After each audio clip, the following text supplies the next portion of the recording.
Hey, what's going on, everybody? This is episode 31 of the SANE Show, the show about nothing and everything. I got a really good friend of mine on this time. I know I got a lot of good friends that come on this show. Really talented individual, really driven and goal oriented.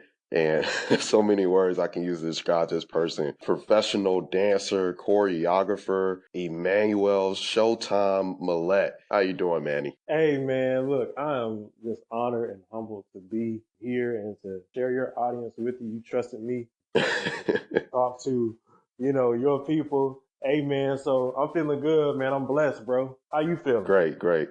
I'm good. I'm good. I appreciate you asking. I'm happy to have you on. I'm ecstatic. It's nice I usually have a lot of musicians on here and, different people on the business side of the music industry. So it's nice to have somebody on that does something different every now and then outside of, your typical singing or, promotions or, talent booking, those kinds of things that the people I usually have on do. So Hmm. yeah, I'm excited to have you on and talk to you and, again, let the listeners, learn a little bit about you and everything you got going on. So let's go ahead and hop right into it. Today, we're going to talk about dance culture, competing and supporting, and then we're going to introduce our trending topic. Followed by all of that, we're going to have an interview with Manny so that you all can learn about him, what he does, and everything that he's got going on as well. So to go ahead and start the conversation, dance culture. Obviously, a whole lot about this. And prior to the recording, I was thinking about it, especially, me being, heavily involved on the music side. And of course, a lot of the conversation as well, as far as in society, is largely about music and the music culture. And I may be a little bit biased about that just because, again, I'm deeply involved on the music side of things. And I'm just curious to know, I guess, like what does it look like on the other side when we talk about dance in the dance culture now? Well, man, dance has so many different cultures. You have concert dance culture. You have the entertainment side. You have the street dance culture with underground dancing. You Hmm. have club dancing, the party dancing culture. You have so many different things, like so many different cultures within dance. So yes, like it's very, very diverse. I Okay. feel like that's a good word to describe dance culture. It has Hmm. so many different faces, so many different colors. Yeah, man. Okay. So many. Okay. So with in terms of, I guess, like where do you fall in that culture as far as when it comes to dance? Where do you fall in one of those categories? Man, I'm like somewhere everywhere. I started off like, in like the church, Hmm. work like with the liturgical dancing and all of that. And then I went Hmm. to street dance culture, and then I Hmm. went to more so the concert dance culture when I went to college at UNCG to study dance Hmm. in a formal setting. And I'm also in the entertainment industry because I've done a lot of work. I've done stuff with Usher's team. I've done, things like with Oscar, Grammy nominated filmmakers. So I'm kind Hmm. of everywhere, but like where I'm putting my feet, like more set is Hmm. entertainment. That's where I'm starting to really put my Hmm. foot. Now, I know one of the things I'm often curious about, especially with the arts, right, in Yeah. general, whether you do music, whether you do dance, drama, or acting, better yet, or Yeah. even, visual art. I'm always curious to know what, I guess, are the different things that can be done with dance in terms of career. As far as me, I only understand on a basic level, like just being a professional dancer or being a dance instructor, Yeah. or I guess choreographer, as say is the proper term. But I guess what are the other things out there that people who pursue a career in dance would have the I guess the option to do? Yeah, that's a really great question, man. Really, really great question. Really, really, yeah, man. No, really, it is. But there's a few options, man, for someone that wants to be a dancer. It could Hmm. be a backup dancer. It could be Hmm. teacher, dance teacher, like either in a public school setting or in a studio setting. Studio owner, dance studio owner, and just so many different things. You can be a professor, like as I said before. But as Okay. a dancer, you have so many different options. So who are some of the people that in within the culture I guess like some of the most notable people within dance culture? Who are some of those people that you would say? I guess more so. I'm not even going to say they have to be well known, but within the dance culture, who are some of those? Who are some of the individuals that people look to? Because say like with say hip hop culture, people look to talk about people like Jay-Z and Kendrick Lamar, so those I guess those iconic individuals who Right. have made a major impact within hip hop. Who are some of those people that have done that within dance? I'll say the first person that comes to mind is Misty Copeland. You probably heard of her, and you're not even a dancer. Yeah, yeah. Misty Copeland, first African American ballet dancer to be a part of the principal, to take the principal role in the American Ballet Theater. That's a Mhm, huge for her. mhm, African Americans don't do that in the ballet world, especially in that company. For Misty mhm. Copeland, I say Alvin Ailey. There's so many different people that dancers look up to. Wildebeest Adams for this generation. Yeah, there's so many different dancers look up to. But those are the three that first. So something that just came to mind, actually, I was thinking about it because with like all these little dances that come out Mm-hmm. mainly from Yeah, like yeah. like these when like say like with New Boys or what was one of You those a jerk. popular dances? You a jerk. I The know. Jerk. You a jerk. Hey.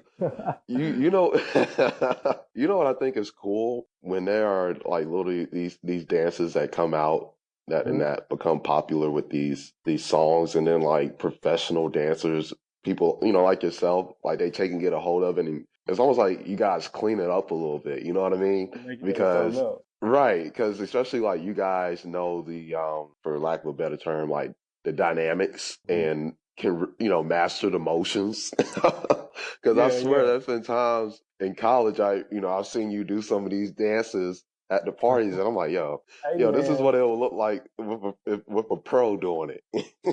Hey, but look though, I wouldn't even say that I'm any better than them though, because when you Hmm. think about dance, when I'm talking about dance, I'm talking about just like where a lot of moves come from. It comes from people like either being in the club, being in parties or whatever, making up these moves with their friends, and then all of a sudden somebody else does the same thing you did, and then another person does what you do, and then like it spreads, and then it turns into a movement. And then you got other people like me that might say, "Oh snap, that's dope," and I'll probably do it, and I'll take it and then make it into something else, and then somebody else do the same thing. But it like really all starts like with that, man. Like just with that call and response type thing. I would say that has so much value. That would have as much value as me taking something from what they do and making it my own, because that would be the basis, whatever they're doing.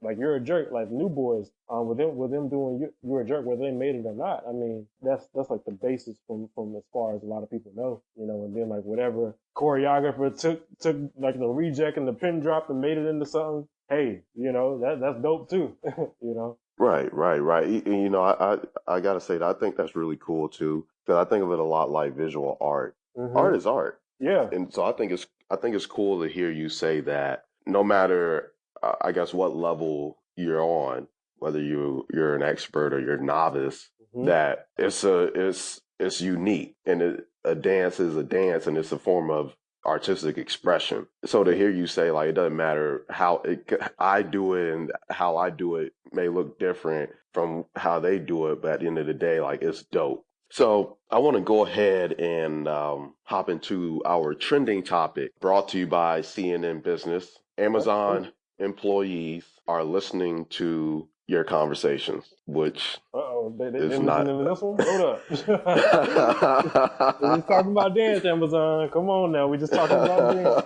Don't be trying to bring It's out so the funny helicopters. because I was actually talking to somebody about this the other day. I bought a TV a few months ago, and it's like Amazon teamed up with Insignia, and like it's almost like with a PC it comes with Windows software, or a MacBook comes with Apple iOS software, Yeah. and I was telling someone like iHeartRadio on my TV is only playing podcast apps now, Mm. because clearly I have a podcast. I'm always talking about podcasts. Therefore, when they pushing ads, they pushing podcasts. Mm. Mm. So, Okay, Alexa. right. And that's what they're saying that too. Like anybody that has Amazon Alexa like that, all of that stuff is being recorded. And it's just, I mean, in the age that we live in, it doesn't come to me as any surprise now that people are, I mean, or that these companies are even doing that. But at the same time, like it does raise a certain level of concern because what are you like, like what are you listening to? What are you trying to use against me? You know what I mean? Where do you draw the line on collecting consumer data? Right, When, right. That's a great question. I mean, because even Facebook does it now. YouTube does it. right. Google. I mean, they all do it. Oh No, yeah, no folks. definitely. Like, I I was guess about to say, what are your yeah, man. I was just gonna say it just really depends on how far they're going. Like, is it only when I'm talking into the Alexa remote that you're listening to what I'm saying, or even when Alexa isn't engaged, are you still listening to what I'm saying? Because I definitely understand that you want to be able to serve your employees to the best of your ability, but are you taking this too far by listening to everything that I'm saying? So I would say, man, I would actually want Amazon to send like an agreement saying that right. we can hear everything that you're saying, like in whatever way they would do it in the contract. I would Yeah. want them to make it very clear that the people that have Amazon, whatever, like Amazon Prime, Fire Stick, Hmm. whatever they have, that they know that they're being listened to. Right. Because then, because that's when the issue comes. It's as if you're listening for something, like you're listening for something for whatever it is that you're listening for. Right. Because it's like you don't trust me, or it could be for whatever reason. So it's like, why do you have to sneak around? You want to always have, well, we always want to have the trust of the people that you're working with. You know, the people that are buying from you, you always want their trust. So I would say Amazon would have to, in order to make sure that that trust is secure, they would have to send something to say you are being recorded whenever you speaking to Alexa. Type in the search bar, whatever it is, Hmm. and then go from there. Right. And you know what's crazy? Well, It's like they say, you don't know who's listening. right, right. You never know. You And never now it's know. it's a thing of now in the very privacy of your own home, you still Mm-hmm. don't know who's listening to Bro, they your listening right now. conversation. Right. And shoot, I should go ahead and tell them, hey, if y'all listening to this, go ahead and plug me in and spread the word about the Right, right. SANE Spread the Show. word. Same show. Same show. Shoot. Get, um, get, hey. right. I was actually watching or reading up on something. Actually, a few people in Congress came together actually to put together a bill, Huh? basically putting certain limitations and putting in place certain guidelines for big Yeah. tech companies primarily that have over 100 million users, active users, and are collecting mass amounts of data. And I heard about that and I said, I'm all for it. Right. And Seriously. because I mean, Snapchat, Facebook, Twitter, Hmm? Yeah. Instagram, Amazon, Google, Yeah. they're all going to be affected by that. You know, Exactly. And it's like, you know, I'm sorry to go ahead. interrupt you, man, but I just want to know, like, why are people so bent on, like, if you're in Amazon or Facebook or Snapchat or Instagram, why are you so bent on knowing every single thing that people Right. that use your services are saying? Hmm. You know, why are you so bent on knowing that? You know, and I can understand that you wanna be able to keep your site safe for other people that use your services. Same time, it's definitely still some limitations that have to be there. Yeah. Because at the same time, too, they want to have the competitive advantage and everybody's always trying to figure out how can I push my product to these people? What more can I find out? And it's like, what more do you need to know? Mm, You know what I mean? Like, right. like they want to know and it's like, the thing that irritates me now is the constant changes when it comes to things like the algorithm on Instagram and on Facebook and on Twitter, them changing up what they show you on your timeline, whether it be the latest news or, the trending news or the most liked post or the most commented on post. At a Yeah, point, it starts taking away from the user experience. it does. It does. I completely agree Right. with you. One of 'Cause- one of my friends, he told me that 7% of the people that follow you on Instagram see your post now. wow. Yeah, Mm. yeah, And it's like pretty much to get seen, you got to almost like buy your way to like these people now. You see more ads are popping up too. You know, all these sponsored ads and things of that nature. It's like you got to buy your way to get your stuff seen now. Like, I mean, come on, like, it's becoming less social media and and more of a marketplace. Right. So Yeah. I completely agree with you. It's like they want you to buy now. right, exactly. It's funny how these things work. You know, I hope that something is passed by Congress or any government body to help put something in place to protect the consumers and put some of the limitations on these companies. You know, keep them from using our data against us for their personal greed. Because everybody knows Jeff Bezos got enough money in the bank. So, um, so yeah, man. I Right. mean, he how much richer can you get? Right. uh, Right. so that was our trending topic. Again, Amazon employees are listening to your conversation. Brought to you by CNN Business. Go check it out. Available all over the internet anyway. And I mean, I'm pretty sure everybody's been hearing about that. So let's go ahead and hop into the next topic: competing and supporting. This is something I think about quite often, especially in our generation. We talk so much because we got a lot of grinders. I see, and I want to shout Yeah. out everybody that's going and stepping out and going after their dreams, starting their own business, trying to be their own and not work for the man. So shout out to everybody for that. Right. And Right. Right. and so, but one of the things I always think about, because we always talk about, I'm not competing with anybody. I support everybody, and I'm all for that. Don't get me wrong. Hmm. But just one of the things I think about is, okay, cool. I support everybody too. I want everybody to be up to do the best that they can, and I hope that everybody gets whatever it is they're going after in the world. But then one of the things I also think about is too, in a sense, you are competing. Now, Mm. it may not be me competing with you per se, but with what I want to do, there might be somebody else in the world that wants to do the exact same thing as me. Heck, there's a lot of people with podcasts. I was just doing research. There's like 700,000 podcasts now, and Mm. I'm pretty sure there's a lot of other 26-year-olds out there with podcasts. There might be some of them out there that do it as a hobby, and there might be some out there like myself that want to have the next big podcast, whether they want to have a streaming deal with Spotify or Apple Music or Google Play Music, or whether they want to take and make it into a television show. Yeah. Yeah. Yeah. So Yeah. I want the best for those people too. But at the same time, it's like I'm going after the same thing. So therefore, in a sense, I'm competing because we might be going after the same. I don't know whether the same resources or the same opportunity. So Uh, I gotta beat the next man to the punch. I gotta shine. So I right. guess what I'm saying is, nothing wrong with you can support people, yes, but there's nothing wrong with competing because I'm all for like friendly competition. You know what I mean? Yeah. Yeah. I'm Yeah.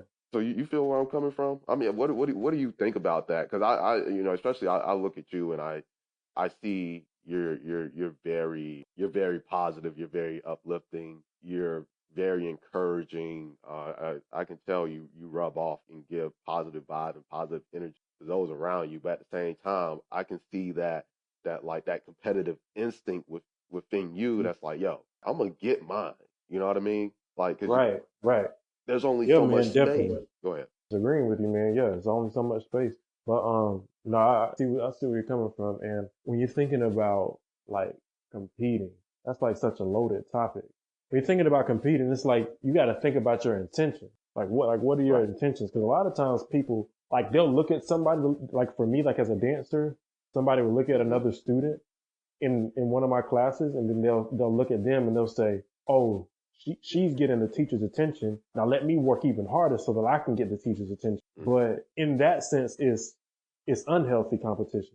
There's healthy competition Right. and there's unhealthy competition because that person is then doing it so that they can be praised by the teacher, and that's like a inconsistent thing that will make you feel good, but for so long.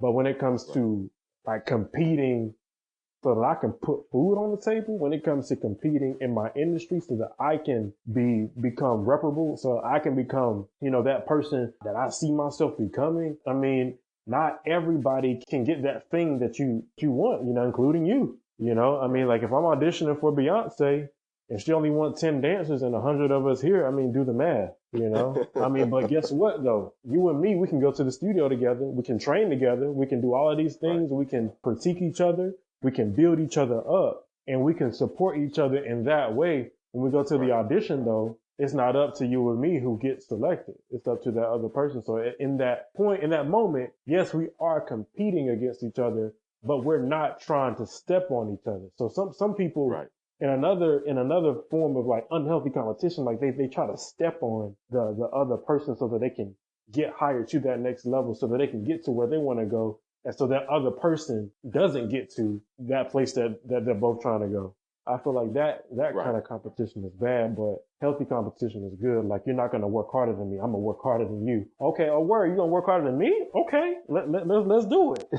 You know? Right. So, yeah. You bring up a great point. You really do. And that's the beauty of like having guests on, because sometimes I say things and I may not have the right words, but it helps when somebody else has the right words for me, because I completely agree, and you're spot on when you talk about healthy competition versus unhealthy competition. You know, like it's almost like, you know, because how I look at it is like, don't be too passive about it. You know, don't be too passive in wanting to support everybody that you forget about yourself. True. You know, but don't be so aggressive in competing and wanting to be on the top that you step on everybody on the way up, or you go about it the wrong way.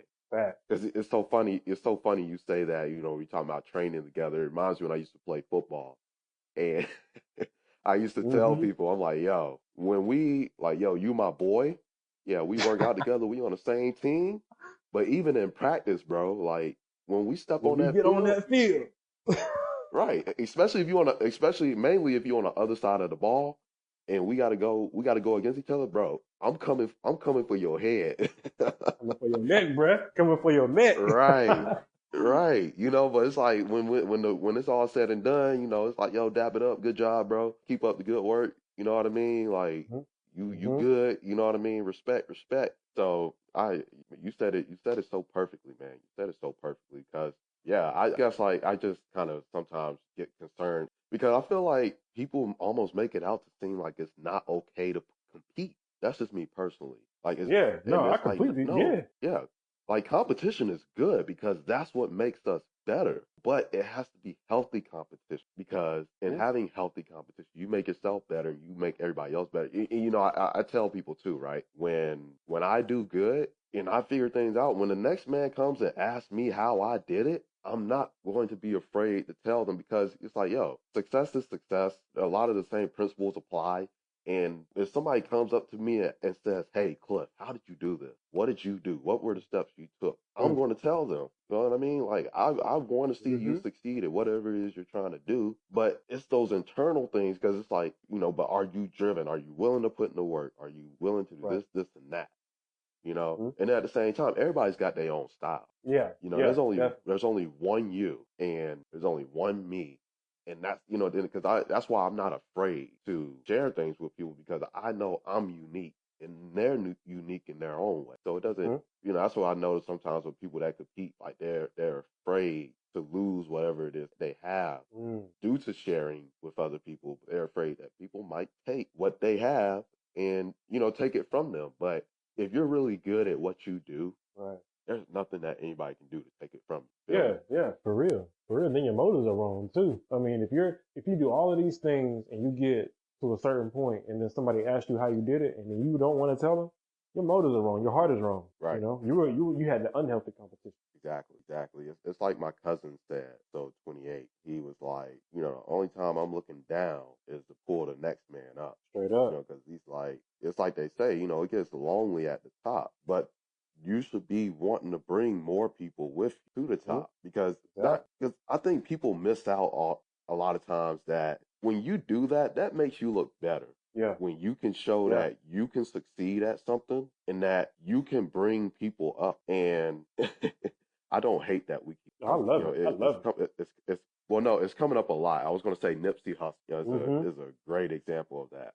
He Yeah. made it Yeah. out, and then he went back to the hood, gave Yeah. people jobs, Straight up, wanting to educate people, wanting to start STEM programs, bro. Things that and people been talking about doing, but he did it. exactly, exactly. Because he got his, and he know that his talent is going to sustain him. His talent and his hard work. So it's nothing for him to go back and start these different programs and to help put people in position to be Mm-hmm. successful. Because you know what he did? He left something, Sure did. and even though, and again, RIP, but even though he's no longer with us, the legacy that he left, because that's the thing right there. Even though he may Yeah. not have been the biggest hip hop artist, he had the biggest impact, and he had Yeah. people inspired all across the world. People And that didn't even know. right, and that's because that's the thing for me. It's like I want to be able to touch individuals, like be Mm-hmm. successful and be able to touch somebody or somebody Yeah.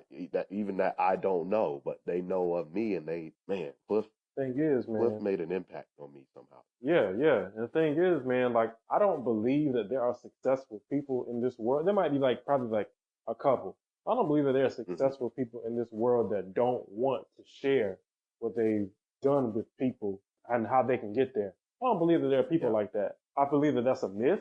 I believe that a lot Hmm. of people that have those feelings as if, I don't want to share my secrets to people, and how I'm going to get to where I'm going to go are they have a poverty mindset, and then with the poverty Hmm. mindset, you're not going to get to that point. They might get a little bit, you might get a little bit of success, but you're never going to become massively successful. So I don't believe Yeah. people that are truly successful holistically are like that. So I mean, you can see. I mean, Nipsey Hussle, he Yeah. was massively successful, and what did he do? He gave jobs to the people that were in Hmm. his old hood. I mean, and look at Prince. I mean, Prince did so many things, so many charitable things that nobody knew Right. about. You know, Right. I mean, you got like Right. all of these people that always want to invest back into invest into people that are interested in how they got to where they are. I definitely believe that that whole unhealthy competitive type thing that lies with broke minded people. Yeah. That's true. That's very true. That's very true. And that's one of the things I like about just having conversations with you in general. We all, because when every time we get together, we have these Hmm. private conversations. Yeah, I was just telling somebody earlier today about the conversation that we all had. Oh gosh, whose birthday was it? We were all in Charlotte. I think it was Chris's birthday, Oh yeah, I couldn't and make that one, but yeah. Yeah, y'all was in oh yeah, you Charlotte. missed it. Uh-huh. Oh yeah, we had this really dope sit down conversation at the Ah, table, and those conversations we used to have back in college, and we just the talk about round stuff, table and discussion. right. I have to do a recording of one of those one day, man. That'd be Man, boo. Those jumps be deep, man, and deep. have you coming out feeling brand new, man. I swear. Man, listen, Being there to take each other to whole new church. person. Man, I'm talking about the gospel. Right. So I want to go ahead and get into the interview. Let the listeners learn a little bit about you, learn about what you do and the things you got going on. So how'd you get? I want to start. How did you get in the dance? How did I get in the dance? Okay. Man, I remember it was December 5th, 2008. That's when I took my first dance class ever, and it was at my cousin's church. Shortly after I took my first dance class, my mom and my dad got into a really bad altercation, and me and my mother, long story short, we ended up leaving our home in Goldsboro and moving to Greenville, where my family was. And during that time, I was still taking classes at my cousin's church. And I eventually ended up joining the church, and I joined the dance company. And when we performed what we had been practicing for at the Black History program that she had. When I got on that stage, just something happened. I don't know how to explain it, but I had an out of body experience. Like I felt as if everything that I dealt with, father being abusive mentally and physically, my mother, with all of the persecution that I dealt with every single thing that I dealt with, none of that mattered in that moment because I felt that God had meant for me to do this. And it was my first time performing officially because I did some things as a little kid, but I don't really count. It was like my first time performing, and that feeling stayed with me ever since. February of 2009. That feeling stayed with me. I continued to work and to train with different dances that came out on YouTube, like the jerk. I remember that came out around 2009. I was doing that a lot. Started looking at other dance tutorials on YouTube, like how to wave and how to freestyle. I remember looking at videos of Les Twins, the two tall twins that danced with Beyonce. Yeah, yeah. I used to look at them. I looked at them when they first got famous. Matter of fact, it was before they got famous, so they were famous in the dance world. And I would Hmm. study them and I would try to do the moves that they were doing while they were doing it, while I was watching it on YouTube, and I'd look terrible. I sucked big time. But I just kept on sucking until I got better. So yeah, man, my dance journey started in the church after my mom and dad had separated and then divorced, and then continued through YouTube, and then eventually through dance classes, and then UNCG. Wow. Wow, wow, wow. And this is I'm really because there's a lot more that listeners don't know, and you'll share soon. Yeah, But for sure. because I look at you and I look at your journey, and it's so inspiring. Yeah, It really is. And to see you continuing to have the success that you're having, and to have the bright future that you have ahead of you, it's just I look and I'm in awe. I'm just like, man, oh man. this guy's dope, you know. And Hey man, I I say appreciate it, I you. say it all the time with the people I have around me. I surround myself with highly successful individuals, go Hmm. getters, and Hmm. I look at all of you guys like y'all make me want to drop whatever it is I'm doing and like get back to the grind. You know what I mean? Like, yo, okay, To the grind. right. It's like they working. I need to do something. I'm working. You know what I mean? I need to get working too. It's like, Hey wow, like I'm man, sitting here wasting time, and I'm looking at what they doing. I need to figure out what the heck I'm doing. I be feeling the same way, bro. I be feeling the same way. Yeah. And it's so good to have all that kind of positive energy. I want you to share with the listeners about from UNCG and some of the things that had transpired during and post that, because you had some really dope opportunities, and you did some really dope things. So I want you to share with them a piece of that journey. Yeah, man. I definitely love to share because there might be some dancers listening. There might be somebody that wants to dance. I would definitely love to share. So let's start. I guess I'll start with me auditioning for UNCG. Hmm. Thing is, man, one thing that a lot of people really don't know, unless you've like really followed my journey, that I got denied to UNCG the first time I applied for UNCG. Actually, the first two times I got denied. I went to the dance audition for the dance department anyway. I went there and I gave it my absolute all at that audition. But prior to the audition, I found out that you had to have ballet training. This was 3 months prior. So within that 3 months, guess what I did? I YouTube ballet and I was Oh. doing ballet moves all wrong, but I was training 3 hours each day.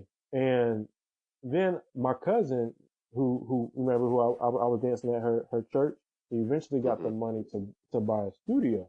So I would take classes at her studio for an hour in ballet once a week. And then I would go back to my grandparents' house when my mom was at work, and I would spend hours working on ballet for that entirety of those 3 hours. So in 3 months, at the end of the 3 months, I got to the UNCG audition and I gave it my absolute all. And by the grace of God, I got accepted. When I got accepted, I felt so elated, so happy, so inspired. Like, oh my God, I'm gonna be able to go to the university of my dreams. Hmm. But it wasn't that simple. You continue to scroll through that email and you see you still haven't been accepted into the university. Although you have been accepted into the school of dance, you are going to need to either go to a 2 year university, not 2 year university, I'm sorry, a community college, or like they gave me some different options. But what I did, me and my mom, we talked about it. My mom, she was huge in everything that happened. She sent my updated transcript to UNCG, sent them a long email. Please accept my son. He really, really loves to dance. Please accept my son. She sent a really long email to UNCG. They reviewed my updated transcript, my updated SAT scores, and my updated GPA, and then I get accepted into UNCG student and as a dance major. And that moment right there was probably one of the biggest moments of my life because when I went to UNCG, I changed completely as a dancer. At first, all I had was experience dancing in the church and what I learned from YouTube. But when I got to UNCG, I changed completely. There were so many different dancers that were so much more experienced than me that did make me feel out of place. That did make me feel insecure. Sometimes they would even rub that in my face. With me not having a training that I didn't have, they would say certain things and sometimes very subtle, but I would catch it and they would say certain things and make me feel some type of way. But I kept pushing, I kept fighting, and I kept working. And by the time my senior year came, my professor, she asked me, just me, to perform my senior piece in the music theater and dance commencement in our departmental commencement. And with her to ask me, the guy that had no ballet training, no contemporary training, Mm-hmm. just Yeah. YouTube. I'm talking about for her to ask me and not even consider the dancers that have been dancing since they were 3. Oh, that's nothing but the grace of God right there. Right. So when God puts something on your heart, you gotta continue. You gotta go after that. You gotta go after that thing, no matter what anybody else is saying, because Satan might be using whatever he might be using them to try to distract you from what it is that God has already put in your heart. Once God put it in your heart, that's it, straight up. So God Right. put that in my heart, and she asked me to perform my piece at UNCG commencement, and you know what comes with that. I mean, people, they said things. They were like, "Oh, why does he get to do this? Why?" You know how people talk. But Right. I performed at UNCG's commencement, and then it was such an experience. It felt it felt almost like that moment when I was first on stage. To be honest, it felt like that. Now that I'm thinking about it. But yeah, man. Like, and I had that opportunity, and then post graduation, I had an opportunity to perform in the John F. Kennedy Center. I've also had many opportunities actually, to work with filmmakers from all around the world through Experimental Films Virginia, which is an artist residency in which dancers and filmmakers and different artists from all around the world, from Italy, from Korea, from the United States, all of these places come into one place in Cape Charles, Virginia, and spend 2 weeks with each other. And they work on dance films to present at the end of that 2 week period. I've done that, and I've worked with Oscar nominated filmmakers. And through those opportunities, I had one huge opportunity to work with Usher's team and to compete. Funny, we were just talking about competition, but I had the opportunity to compete in Usher's Megastar competition. And I was top 5 in the world for a good long time, but I just couldn't hold that top 5 long enough to make it to the final. But I I did, remember that actually, because that's when bruh. you were having everybody, you were asking everybody to help share the video and everything. Mm-hmm. Yep, I Yep. remember that, and I remember being a part of helping share and all that kind of good stuff. Yeah, that was big. That was Man, real big. man, I appreciate you for real. I really do, man. It's crazy, man, because I remember, like, bro, it was months after that, like 6, 7 months after Megastar. People that I didn't even know, like people that, for like a friend of, like, they were friends of a friend. And they were like, Right, man, yeah, man, I shared your video, man. I tried to vote for you, man. I was like, oh, word, man, I appreciate you, man. What's your name? I right, was like, right, right, that's so crazy, man. But like God really put me on that stage to show me that it doesn't matter the limitations that people put on you, because I am your God and I showed you what it is that you can do. I put this in your heart. You're a dancer. You can do whatever it is that you put your mind to. You just need to get out of your head. You need to throw all that crap away that people are saying. Whatever it is that people right, do, whatever it is that you do, like with your podcast, you gotta throw it all away, which I already know you do. You gotta throw it all away, what people are saying, whatever they're saying. If somebody wants to be a motivational speaker and somebody's saying, "Oh, you can't even speak clearly. What you have a stuttering problem." Steve Harvey had a stuttering problem. He's on TV every single day talking. you know, like right, you gotta throw all of that stuff away, throw it all away, and then just go after what you want. I told people, and I'm gonna say it out loud right now, so I'm gonna keep myself accountable. I'm gonna be a millionaire as a dancer. I'm gonna be a millionaire. And it's crazy because I remember posting on my Facebook like 2 years ago. I said, what does it take for a dancer to make the same amount of money or the same salary as a doctor? And I was so serious. And this was like when Facebook first started implementing the different types of reactions, like the heart reaction, the Oh laughing yeah, the reaction, emojis. Yeah. emojis. Bro, I got so many laugh reactions on that. People looked at that and they thought, oh, that's just Emmanuel being Emmanuel. He's just being himself. Yeah, you're absolutely right. I'm Right. being myself. I said all that to say, I'm really long winded right here, but I said all that to say, man, that whatever it is that you want to do, just go after it. Limitations don't exist. You know what's funny? What's up? You made me think because, people laugh, right? Mm-hmm. And you made me realize something in telling your story because a lot of times, people say, oh, this individual is cocky, this individual has a big ego, and this individual thinks that they're all that. And it's like, have you heard their story though? Have Have you you heard their heard, story? do you know what they had to overcome to Mm-hmm. get to where they are? That they Yep. have, and this, Yep. because I don't call it being cocky, that's Mm-mm. a really high level of confidence Mm-hmm. because it'd be a Yep. different story. And it's funny, I think it was episode 26 or 27. I had Mal on, and we were talking about Mm-hmm. cockiness, confidence, and Mm-hmm. being humble. And Mm-hmm. one of the things you're saying, like individuals that are cocky, they just do it to, they're trying to almost appease everyone. Like they're trying to prove something to people that don't care. But that's not the Exactly. case with you. You're not trying to prove anything to anybody because you know what you can do, and you're very confident in yourself. And you're only if Fact. you're proving to anybody, it's yourself that Fact. you can do. You know what I mean? That you can do whatever it is that you set out to do. And you remind me of Ray Lewis. One of the things he said when he was at University of Miami Mm-hmm. before he went to the league. Obviously, he said, I said something in college, and some people call it cockiness. I call it confidence. But he's like, I'm going to be the best player ever to come out of the U. And you, And yeah, be the yeah, best player. Shoot. right. That's exactly what he ended up doing. He is the best player to ever come out of Miami. He is one of Mm-hmm. arguably the best linebacker to ever play in the NFL. And he called Mm-hmm. it years ago. He called it. Right. And Man, so it like is, you so but right. people, I had a talk with one of my really good people. I call Mm-hmm. her auntie. She was saying, people get intimidated by other people's success, especially when you set out for something very, very high that seems very unattainable because Mm-hmm. not many people accomplish whatever that is in the world. And so when people Mm-hmm. see you trending in that direction and seeing you making those moves and making things Yep. happen and getting those Yep. accomplishments that will take you in that direction, people are like, dang, he's really doing it.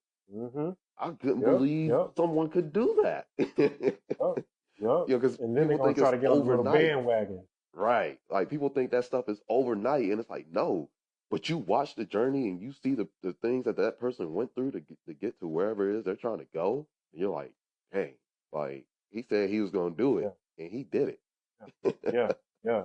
And I want to go back to something that you said, man, like about Ray Yeah. Lewis saying that him saying that he's the best, like he's gonna be the best. Hmm. I completely like am for that, and it's so funny. I mean, somebody they can disagree with me or whatever. When Jacquees said what he said about him being one of the kings of R&B, and him being, because I think that he did say all He, respect to he the people actually, that came before me. I believe he did say he's the king of R&B. Like he claimed crown. Yeah, right, right, right. I mean, we know it's not true, but what I'm saying is my boy got that confidence to say that. You know what I mean? And like he Right. didn't even say it in a way like, "Oh, I'm the king of R&B. Luther Vandross suck. Al Green suck." He didn't Right. say it in that way. In the video, he did respect the people that came before him, and he said, "Hey, I feel like I'm the king of R&B right now." And then you got all these people slamming him.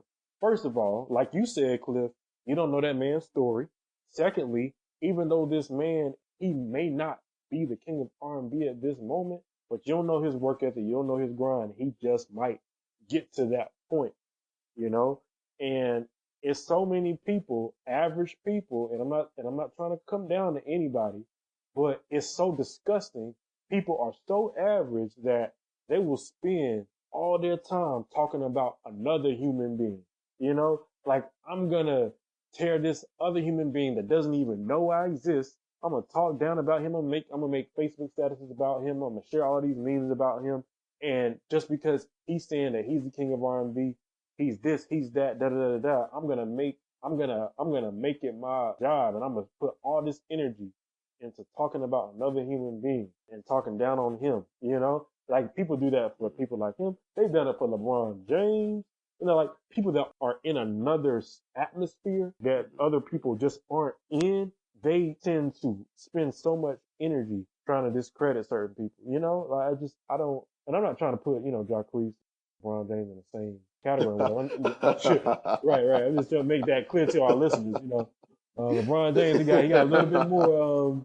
You know, I'm just trying to make a LeBron point. James. Yeah, LeBron James, that's LeBron James now, number 23. But what I'm trying to say is the people that are talking. Let me just go and make a point. The people that are talking about LeBron James, people that are talking about people like Jacquees, people that are talking about people Kobe Bryant and whatever, they are not making nearly as much money as these people are, but yet you still have an opinion about it. There's something I don't understand how I can be Yeah, struggling financially and I'm gonna make an opinion about this person who is winning. It's like I'm giving constructive criticism without constructing anything.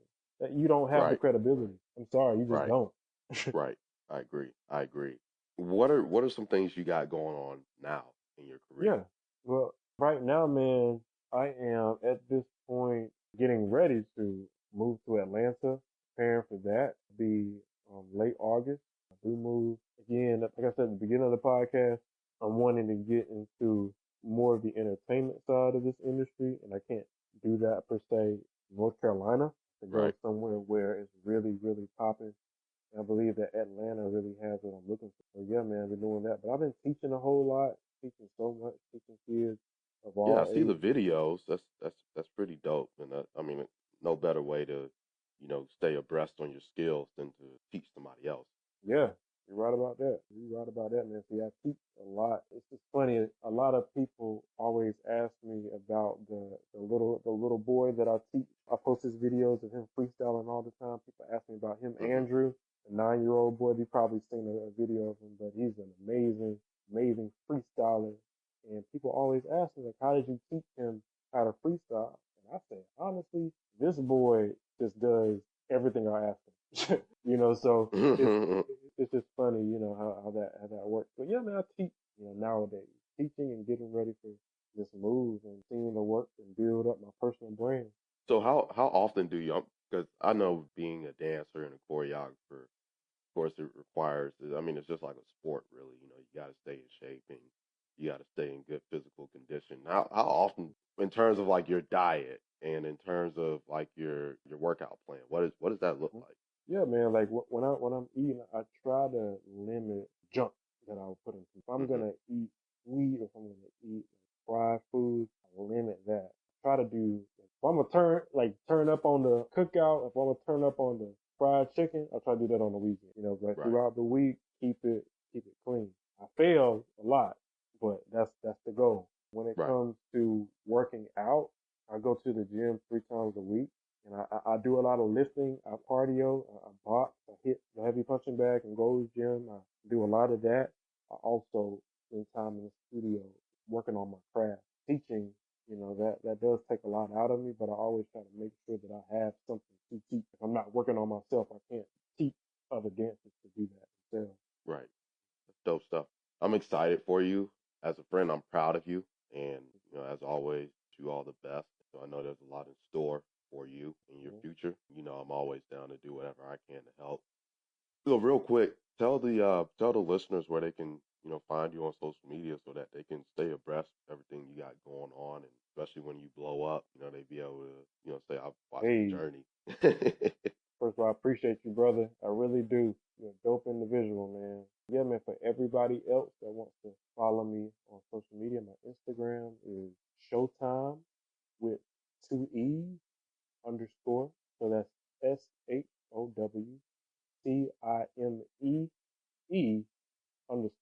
And my name on Facebook, if you want to find me up there, is Emmanuel, like the Bible. don't read the Bible. Let me spell it for you. Emmanuel. So if I ain't funny. And my last I name got a silent laugh is going on over here. what you say? Oh man. Yo, for those of you that don't read the Bible. Hey man, I'm just being myself. Hey, hey, can I be myself in front of y'all, man? Can I be myself? Hey, yeah, So but y'all better get the word if you ain't got it yet. yeah, but for Facebook, yeah, it's Emmanuel space last name Malette Malette. Yeah, man. If you want to follow me on Word. YouTube, same as Facebook. Word. Appreciate that, man. And thank you for coming on. Greatly appreciate it. Again, like I said earlier, it's always great talking to you. We always have productive conversations. I'll tell you, I got a little bit of motivation and inspiration doing this interview. I love these kinds of interviews too.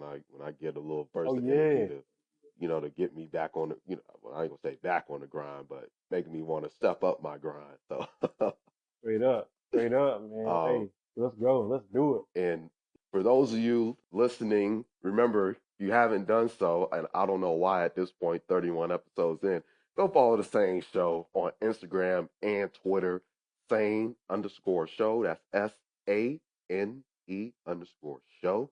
The SANE Show on Facebook. Check us out on all streaming platforms. And I want to thank everybody that's been listening and riding hard for the SANE Show. Thanks to some of my friends that's been listening, and it means a lot when I get those texts in the morning or at night telling me how you guys like the episode or whatever. So it means a lot. So thank you to everybody from the U.S. to the U.K. to Canada to Belgium to Germany to France, Australia, Panama, and anywhere Woo. else in the world I may not recognize where we got people listening. I appreciate you guys. I love you guys. Keep listening, subscribe, like, share, follow, tell your mama, tell your brother, your sister, your friends about the SANE Show. Thank you again, Manny, and everybody. This is the SANE Show, the show about nothing and everything, episode 31 with professional dancer and choreographer Emmanuel Showtime Malette. And until next Hey. time, we're out.